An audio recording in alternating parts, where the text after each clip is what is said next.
They have cap dollars, but those cap dollars are going to be allocated to Dak, potentially to Amari, try to keep those players in-house, maybe Byron Jones, or maybe he goes elsewhere. What do we think they can do to jump not one level, not two levels, but three levels? They got to jump one level to get with Philly.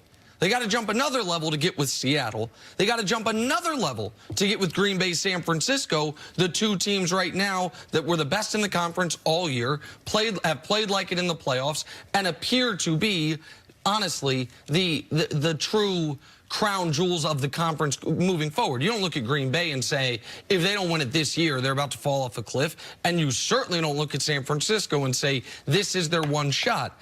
Brandon, I look at the Cowboys as the same boat as the Rams in this regard.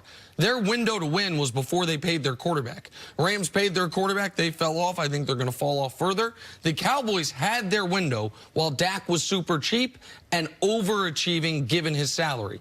No matter what they sign him to, whether it's $32, $34, or $36 million, he will underachieve compared to the salary moving forward, because I don't believe he's that level of player. And so, no, I don't think they're all of a sudden, even with the addition of Mike McCarthy, a Super Bowl contender. Definitely. I just don't understand why Cowboys fans think every year is their Super Bowl year.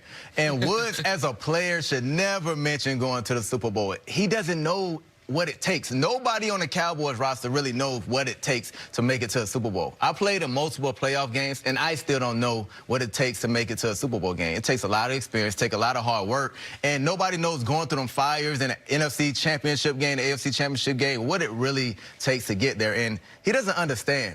When Dak gets paid, and if they retain Amari Cooper, which they have to, because we all know Dak can't play with a #1 receiver. Just if his #1 receiver goes down, that's why Dak is not playing good. So they have to retain Amari Cooper. They have to pay Dak Prescott. So that roster is going to start to thin out. So you're going to lose a lot of key players in different positions, and you're not going to have the same talent that you have right now to even make that playoff push to beat the Packers, to beat the San Fran, to beat the Rams. Just quickly, you mentioned a couple levels that the Cowboys have to go through. How many levels does a new head coach like Mike McCarthy get you? Oh, I think he can jump them one. Yeah? I think they Mike can win McCarthy, the division next year. Yeah, absolutely. And I think they could win 10 games.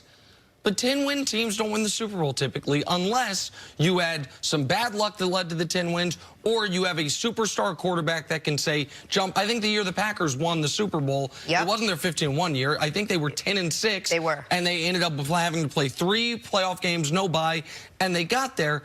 Not a lot of examples of a 10-win team, and I think that's the Cowboys' ceiling, with a good but not great quarterback finding its way to the Super Bowl. And that's what they would have to do. I think, Brandon, you said something there, and I don't know if you know how profound it was. Why do Cowboys fans and players to that degree think that this super high achievement is their birthright when none of them have experienced it? When if you're a Cowboys fan, if you're under 30 years old, you haven't experienced it. Exactly.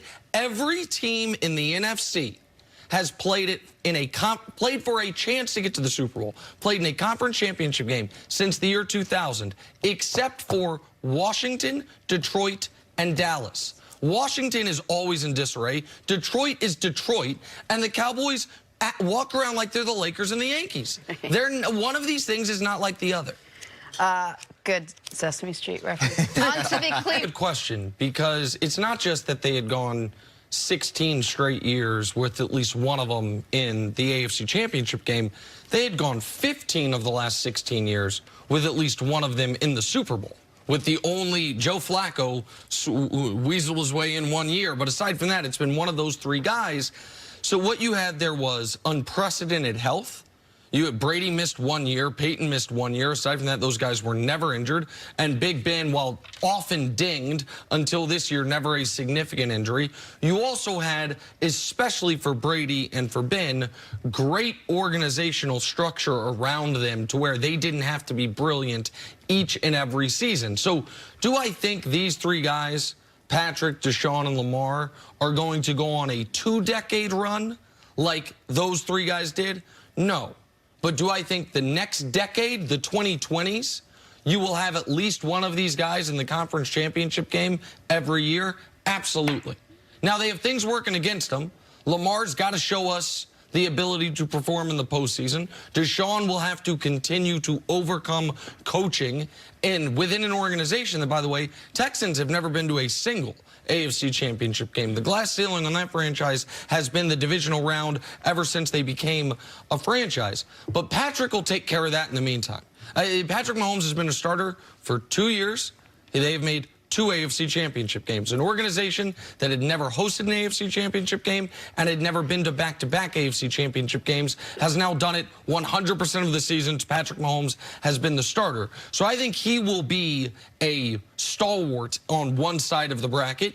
And I think Watson and Lamar, and maybe Baker Mayfield will have something to say about that if he gets his career back on track. But aside from that, Brandon, I don't see who else is en route. I don't see it that level of success coming for Sam Darnold or Josh Allen. And Phillip Rivers is done, and Brady is done, and Big Ben might very well be done. So I don't know who the other competitors would be. So I don't know if they can go on a 2-decade run the way those 3 guys did. But I think the 2020s in the AFC will be dominated by Patrick, Deshaun, and Lamar. I think they'll go on a run, and this is why. Patrick Mahomes himself alone, he's the best quarterback in football. No matter who's in his division, with Phillip Rivers leaving, I think Denver likes lock right now. And Oakland with Derek Carr, that's going to be in Vegas. He's going to be in the middle of the pack. You know, he might make the wild card, but the Chiefs are going to win the division here for a long time. So that's why I think he can go on that run. And the thing about Lamar Jackson, why he can get deep in the postseason, is because just like Brady,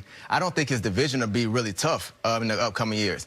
Pittsburgh, they're going to lose Big Ben. Do they like their backups? I think they like them, but they don't love them, and Mason Rudolph.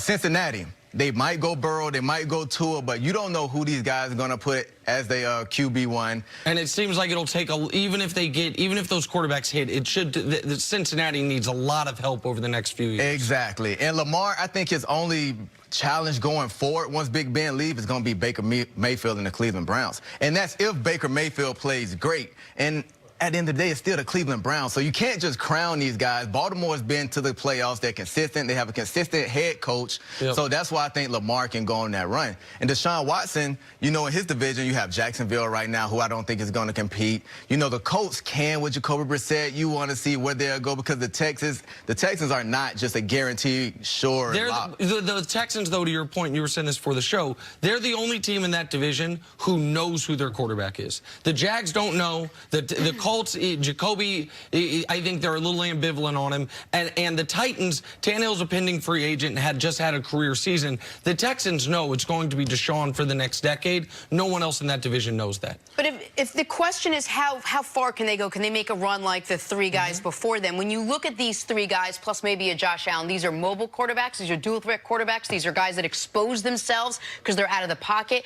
Doesn't that in and of itself mean it's going to be a shorter professional shelf life for them, that you're not going to see him 15, 16, 17 years in the league? I just think the game is changing. Once these guys learn to slide, I'm a big fan of Russell Wilson because he scrambles and he slides, so you don't worry about his safety. I think the league in 7 years to 10 years, everybody's going to have a mobile quarterback. They're going to feel like right now, like pocket quarterbacks would not sustain with the pass rushers in this league, how fast, how defensive coordinators just send crazy blitzes from everywhere. I don't think pocket quarterbacks would be the end in the NFL, so everyone would have a running quarterback. And I think we're already seeing it. And by the way, so I think for Lamar, there is a real question about how long the shelf life is because so much of his success is based on his athleticism. Now, he has improved massively as a passer, but he is similar to use, we were just doing NBA highlights, a great NBA leaper. You are concerned, what will that game age like? Unlike a jump shooter, you say the game is going to age fine.